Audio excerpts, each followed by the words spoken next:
राम राम जी, राम राम, राधे राधे भैया, जय माता की। सबसे पहले तो एक बात कहनी थी, कोई मैं किसी को छोटा या बड़ा नहीं दिखा रहा, पर एक जरा सी दुख की बात है।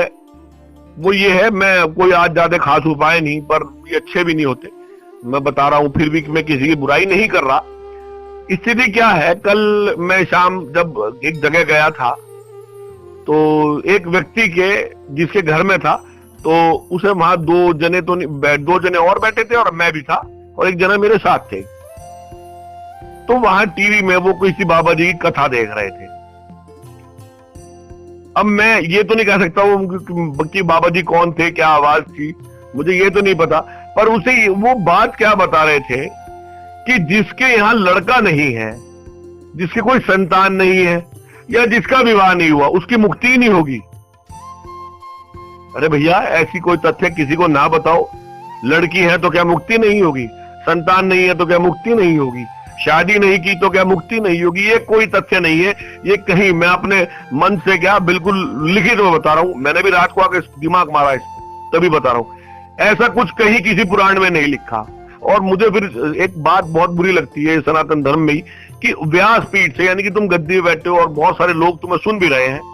अब वो शायद फोन में हो, टीवी में हो, मुझे ये तो नहीं पता लगा, क्योंकि वो उन्होंने होम थिएटर में जोड़ रखा था। ऐसी बात बता रहे थे। मैं आपको ये वास्तविक पुराण बता देता हूं, ऐसा कुछ कथन नहीं है।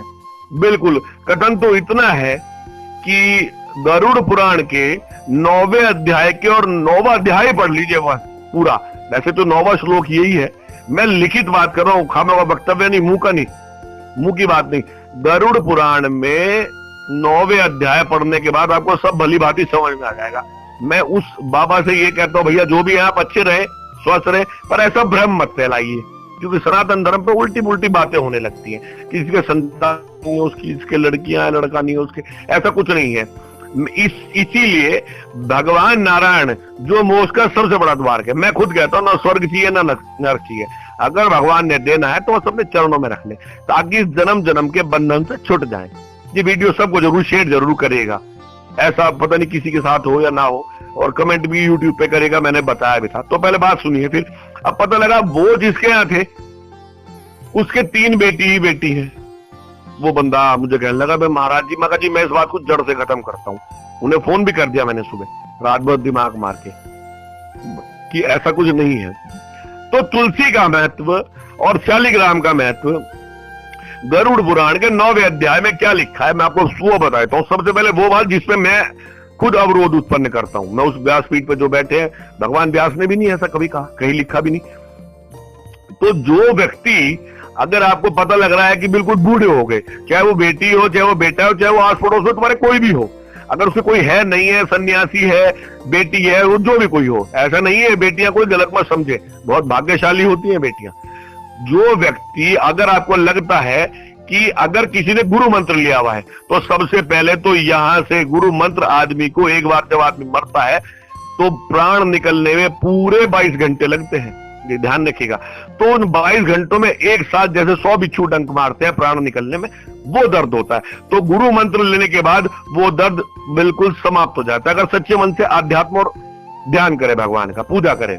एक बात ये, और जो व्यक्ति जिसके बेटी हो, संतान ना हो, कोई अपने ऊपर मत लीजिएगा, जिसके बेटी और संतान ना हो, अगर ये तुलसी की जो मंजरी होती है, उसी समय उसके हाथ में, मान लो पता लगता है कि भाई अब ये बचेंगे नहीं या जाएंगे, कोई भी ऐसा ना हो, या मृत्यु का डर हो, उसके हाथ में तुलसी की मंजरी दे दीजिए। तो भगवान नारायण ने 9वां श्लोक है, सीधा कहा है उन्होंने कि उस व्यक्ति को धरती पे से सीधा भगवान नारायण ही लेकर जाते हैं, उसे यमराज का मुख भी देखना नहीं पड़ता। ये सत्य वचन, मतलब मैं अपनी किताब में लिखी बता रहा हूं, गरुड़ पुराण में, पढ़ लीजिएगा कोई, उसमें लिखा है।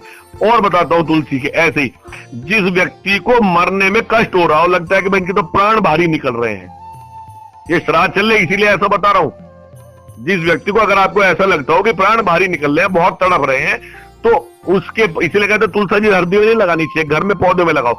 जिस घर में तुलसी जी पौधे में होती है ना, तो वो उठाने में आसानी रहती है। उसे उठाकर उस व्यक्ति को तुलसी की छांव में दाईं तरफ, और उसके बाईं तरफ एक पटड़ी पे या किसी कुर्स प्लास्टिक की तो ना हो, लकड़ी की पटरी में सफेद कपड़ा बिछाकर भगवान शालिग्राम बिठा दीजिएगा, आप देखिए उसके प्राण निकलने में भी आसानी हो जाएगी।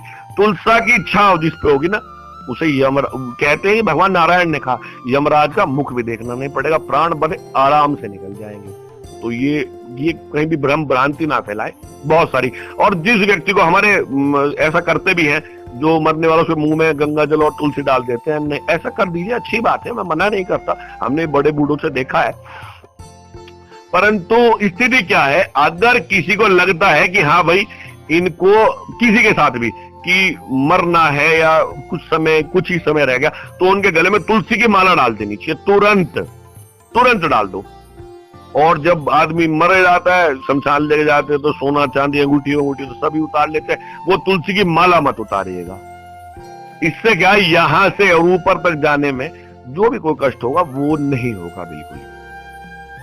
तुलसी तो एक ऐसा पावन है, शरीर को बिल्कुल तत्व में, भगवान तत्व में, भूमि गगन वायु अग्नि नीर तत्व में ढंग से ही मिला देगा। रुद्राक्ष हो या तुलसी हो बिल्कुल ना निकालिए। हाँ, वो उसके संप्रदाय पे करता है, यानी कि शैव संप्रदाय जो शिव जी को करता है पूजा, रुद्राक्ष रखे डाल ले या तुलसी, जो भी आसानी से मिल जाए। मुख में हो तुलसी, गल में हो कंठी, जाए गंगा जल और प्रथम धाग तल में मिले, तो भैया कोई बात ही नहीं, ऊपर वाला भगवान बैकुंठ ही लेके जाते, स्वर्ग नरक का मतलब ही खत्म। तो ये किसी तरीके की कहने लड़की होगी कि अभी मेरी मम्मी भी कह रही थी कि बेटा तो यूं जरूरी है सिर में डंडा मारने के लिए, कपाल फोड़ने के लिए। अरे कपाल जीते जी किसी के 4 पुत्र हैं, अब भैया सारे शराबी पराबी फोड़ फाड़ लिए कपाल, बस हो आ लिया काम। ऐसा कोई किसी तरीके की कोई भ्रांति नहीं रखिए। गले में जो मैं बताया तो भगवान, और ये तुलसी हुई कैसे है, आज तक हर किसी को तुलसी वृंदा ऐसा था। समुद्र मंथन के समय मैं बता देता हूँ, जो 100 रोगों की भी दवा हमने पहले भी वीडियो में कहा है। समुद्र मंथन के समय में जब कलश में भगवान नारायण के अश्रु गिरे थे, अमृत कलश में, तो उससे तुलसी पैदा हुई थी। इसलिए भगवान नारायण की कोई भी पूजा तुलसी के बिना नहीं होती। ये पढ़ लीजिएगा, एकादशी और तुलसी के महत्व गरुड़ पुराण में है। सत्यभामा जो भगवान की पत्नी बनी थी पटरानियों में से, उसका भी यही श्रेय है, वो मैं कल बताऊंगा। बहुत सारी बातें मैंने ये तुलसी की बताई। मरने वाले के पास तुलसी गले में हो, और ये गाने भी आए हैं बहुत सारे, तुलसी की छाया कर दीजिए तो आराम से प्राण निकल जाएंगे, कोई पता भी नहीं लगेगा। तुलसी का दल उसके पास रख दीजिए, और हो सके तो जिस जगह वो लेटा हो या लिटा रखा हो, पैर में प्राण निकलने वाले, तो थोड़े से काले तिल, कोई से भी तिल, काले सफेद नहीं, सब भगवान के पसीने से बने, काले भूरे पीले जोन से भी तिल पता हो आप लोगों को, वो ये सब भगवान के उससे बने, कोई से भी तिल। और जरा सी कुशा जरा सी रख दीजिए उसके हाथ में, अब यकीन मानिए पता भी नहीं लगेगा कब उसके प्राण आराम से निकल गए, वो सीधा भगवान के दाम पे जाएगा।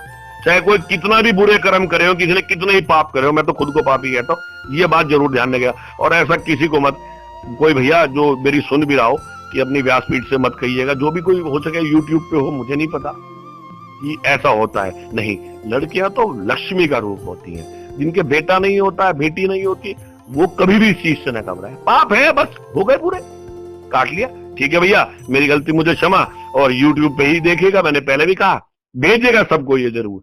और